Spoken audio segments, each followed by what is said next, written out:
નમસ્કાર દર્શક મિત્રો, હું નીતિન પટેલ. તમે જોઈ રહ્યા છો સમાચાર મેં આગળ ન્યૂઝ. હવે જોઈએ આજના સમાચાર.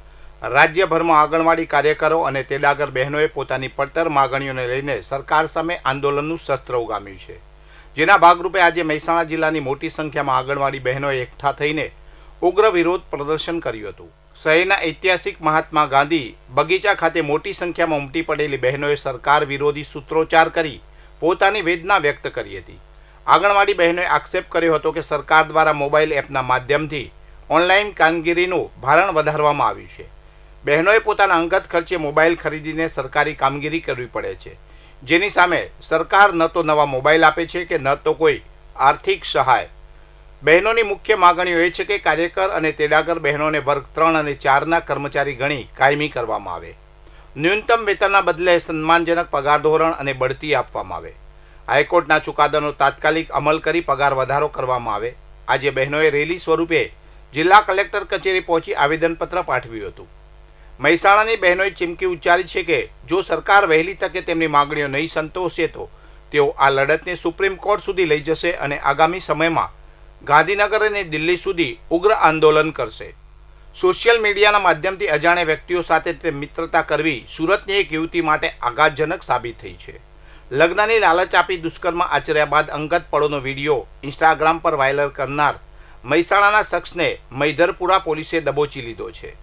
મળતી માહિતી મુજબ સુરતમાં એકલી રહેતી યુવતીની મુલાકાત 3 વર્ષ પહેલા ઇન્સ્ટાગ્રામ પર મહેસાણા જિલ્લાના નંદાસણ તાલુકાના કૈયલ ગામના કરણ નરેશભાઈ દંતાણી સાથે થઈ હતી.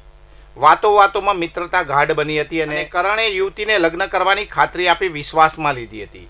થોડા સમય પહેલા કરણ દંતાણી સુરત રેલવે સ્ટેશન આવ્યો હતો અને યુવતીને મળવા બોલાવી હતી. ત્યાંથી તે યુવતીને પોતે જે હોટલમાં રોકાયો હતો ત્યાં લઈ ગયો હતો. લગ્નનું લાલચ આપી તેણે યુવતી પર બળાત્કાર ગુજાર્યો હતો અને તે દરમિયાન મોબાઈલ ફોનમાં બીભત્સ વિડીયો પણ ઉતારી લીધો હતો.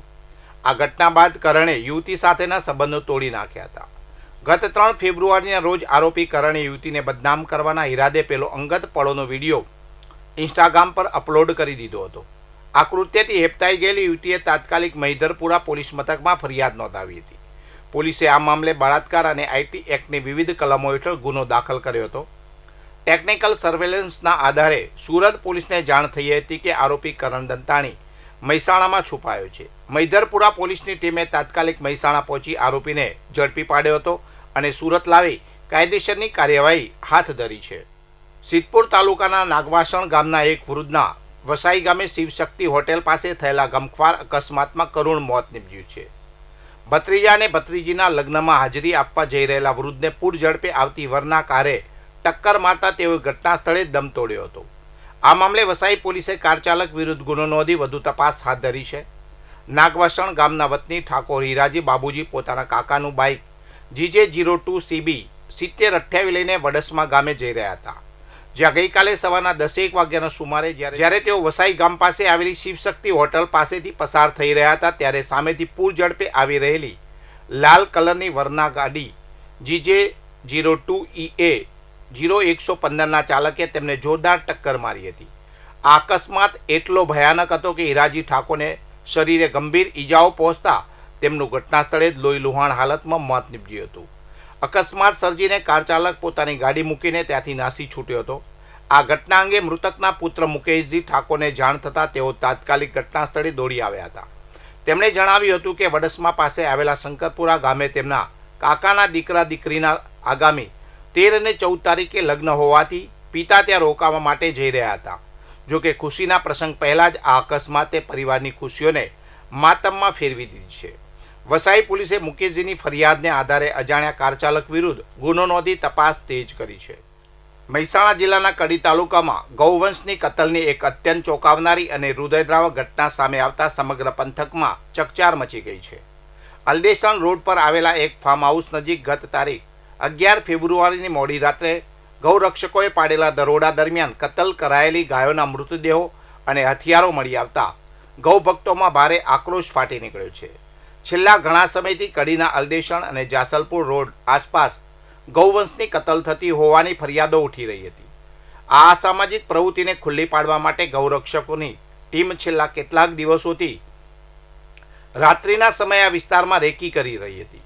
બુધવારે મોડી રાત્રે ગૌરક્ષકોને પાકી બાતમી મળી હતી કે અલદેશણ ગામની સીમમાં નૂરબાનુ ફાર્મ હાઉસ પાસેના ખુલ્લા મેદાનમાં કેટલાક ઈસમો ગાયોની કતલ કરી રહ્યા છે. બાતમીને આધારે ગૌરક્ષકોએ દરોડો પાડતા ગૌરક્ષકોને જોઈને કતલ કરી રહેલા શખ્સો અંધારાનો લાભ લઈ નાસી છૂટ્યા હતા. જોકે ઘટના સ્થળે ગૌરક્ષકોએ અત્યંત બીભત્સ દ્રશ્યો જોવા મળ્યા હતા. ઘટનાની જાણ થતાં જ વિશ્વ હિન્દુ પરિષદ અને બજરંગ દળના કાર્યકર્તાઓ મોટી સંખ્યામાં ઉમટી પડ્યા હતા. કડીના ધારાસભ્ય રાજેન્દ્ર ચાવડા પણ તાત્કાલિક ઘટના સ્થળે દોડી આવ્યા હતા. તેમણે જિલ્લા પોલીસ વડા હિમાંશુ સોલંકી સાથે ટેલિફોનિક વાતચીત કરી આરોપીઓ વિરુદ્ધ કડકમાં કડક કાર્યવાહી કરવા અને રિક્ષાના નંબરના આધારે ગુનેગારોને જલ્દી જેલ ભેગા કરવા આદેશ આપ્યા હતા. કડી પોલીસના ઉચ્ચ અધિકારીઓનો કાફલો સ્થળ પર પહોંચી ગયો હતો અને પશુ ચિકિત્સકને બોલાવી જરૂરી કાયદેસરની વિધિ હાથ ધરી હતી. પોલીસે રિક્ષા કબજે કરી ફરાર આરોપીઓને પકડવા માટે અલગ અલગ ટીમો બનાવી તપાસના ચક્રો ગતિમાન કર્યા છે. પાટણ સિવિલ હોસ્પિટલ ખાતે 300થી વધુ હજ યાત્રીઓ માટે રસીકરણ કેમ્પ યોજાયો હતો. આ કેમ્પમાં યાત્રિકોને મગજનો તાવ અને પોલિયો વિરોધી રસી આપવામાં આવી હતી. આયોજન હજ ખિદમત કમિટી અને આરોગ્ય વિભાગના સહયોગથી કરાયું હતું. સાઉદી અરેબિયાના મક્કા અને મદીના ખાતેની વાર્ષિક હજ યાત્રા પહેલા યાત્રિકોના સ્વાસ્થ્ય સુરક્ષા માટે આ કેમ્પ મહત્વનો હતો. પાટણ સિવિલ હોસ્પિટલ સ્ટાફ, તાલુકા આરોગ્ય કચેરી અને હજ ખિદમત કમિટીના સંયુક્ત ઉપક્રમે બુધવારે આ ખાસ રસીકરણ કેમ્પ યોજાયો હતો. આંતરરાષ્ટ્રીય પ્રવાસનના નિયમો મુજબ હજયાત્રીઓ માટે મગજના તાવ અને પોલિયોની રસી લેવી ફરજિયાત છે.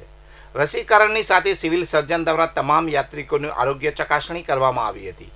તેમને ફિઝિકલ ફિટનેસ સર્ટી પણ એનાયત કરાયા હતા. આ યાત્રા દરમિયાન રાખવાની થતી તબીબી સાવચેતીઓ અંગે જરૂરી માર્ગદર્શન અને ઇમરજન્સી મેડિસિન કિટ પણ પૂરી પાડવામાં આવી હતી. વધુ સમાચાર માટે જોતા રહો સમાચાર મેં આગ્યો ન્યૂઝ. નમસ્કાર.